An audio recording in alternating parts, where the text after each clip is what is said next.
Put it somewhere? So what you do? At the moment, you're under arrest. So why? Can I just tell you?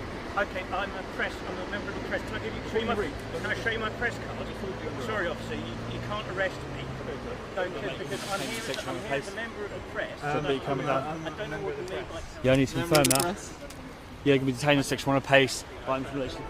What? Criminal? Section 4. Yep. Not much choice, do I? Not really, but we're just all going to camera, mate. I'm going to be on this. It seems like you've had an incredibly wild week. What happened? I got the sort of usual discussion with the agency that I contribute to. Would you like to do an action tomorrow, 7:30? It was out by the M25. There was another filmmaker there that I have seen at other protests, but I didn't know him. About 10:30 or so, we saw someone wearing a hard hat and sort of some ropes and stuff, and they went into the forest and then climbed up the gantry. Traffic stops, and then you hear the police, and the police sort of arrived. We were on a footbridge, so we were sort of looking slightly down on it. The police cars came up, and I heard an officer say, "Detain those two." So as he walked towards me, I said, "Good morning, officer." And he just grabbed my arm, moved me to the side. I said, "What are you doing?" And he was, secure your camera. And I was like, what does that mean? He said, "I'm arresting you," and put the handcuff on my wrist. And I was like, "What are you doing?" You know, I'm a member of the press. I've got a press card. I can show you the press card. He wasn't interested in anything. Dragged me off to the police van, searched me, took everything off me. I was ranting about my camera equipment being wet and them not taking care of it. Yeah, and then driven off to Stevenage it took about an hour to get there. Have you ever seen anything like this happen before? I've not seen it, and I've photographed a lot of arrests. They'd usually go through sort of a process to arrest someone, and there wasn't any of that. Did you say the officers went to your house? Yeah, I was, after being in the prison, in the cell, the duty solicitor came at 9:30 in the evening. I was sort of booked in at midday or something, and I was told then they were allowed to search my house. I was livid, did the interview with the police, and I found out afterwards that the police had entered my house. 3 male policemen entered my house with my wife and my daughter in there at 11 o'clock at night, which is... This is like how the police treat serious criminals, what they're looking for. This is... In some ways, I kind of hope that's how the police would treat serious criminals. Just, you know, there was absolutely no reason to arrest me. They could have asked me, asked me to stop doing it, asked me to get in my car and go home. It's not worth sort of 14 hours of my day in a prison. I mean, we've had Suella Braverman this week saying that she wants harsher action against protesters like Just Stop Oil. Do you think this is related to the police basically trying to just go along with these harsher measures that the Tory government are trying to push?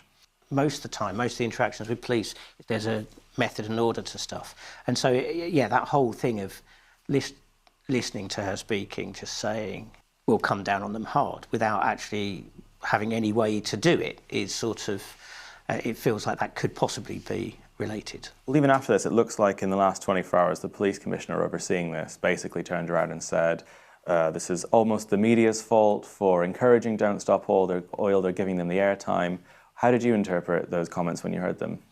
I was absolutely fucking appalled. It was just ridiculous. They'd asked me to be on the Nick Ferrari show, and I didn't want to do it. I was really cross at the time. He just let the police commissioner gave him enough rope to hang himself, basically. The things that he said this morning didn't pair with what actually happened. I know that Charlotte Lynch has had an apology and stuff, but I certainly haven't had any communication from the police or with the police. So do you think this is almost an attempt kind of to as a warning to journalists, as a warning to the press as well, to show them what the police are willing to do to try and, shut down a lot of the reporting? It's an attempt for someone to sort of throw their weight around to get recognised by the right people. What's noticeable is how the different police services have reacted to press. Essex Police, for whatever reason, had an incredibly good relationship with the press over the last couple of days, and it's a sort of symbiotic relationship, because we kind of need the press to sort of not stand right in front of us, and they need us to not stand right in front of them.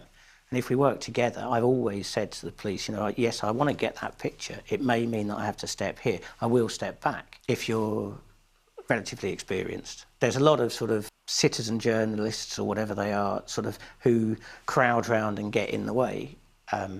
And then you see sort of the more experienced one further back with longer lenses sort of keeping well out of the way. I think looking at the whole thing, looking at not just what Suella Braverman said, trying to crack down on, you know, lefty protesters, but looking at all the previous Home Secretaries that we've had under the increasingly right-wing Tory government for the last few years, who have, from what we've seen, and we've reported on it quite a lot, just seem to want to crack down on as much of press freedom as possible, with the policing bill, the anti-protesting bills they brought in as well. Are you worried about the future for press freedom in Britain? I don't think so.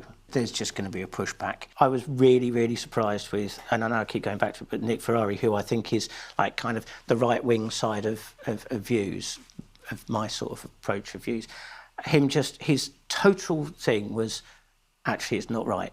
There was no question about it. And I think that there's enough of that sort of going around, enough of sort of people who are on the right side of it. We can't be told what we should be covering by the police or by politicians. And if politicians and police try to do that, there'll be a pushback from the press. Hope so. But thank you so much for coming and talking to us about this. You're welcome. Hopefully it won't get as dark as it seems to be looking. Hopefully.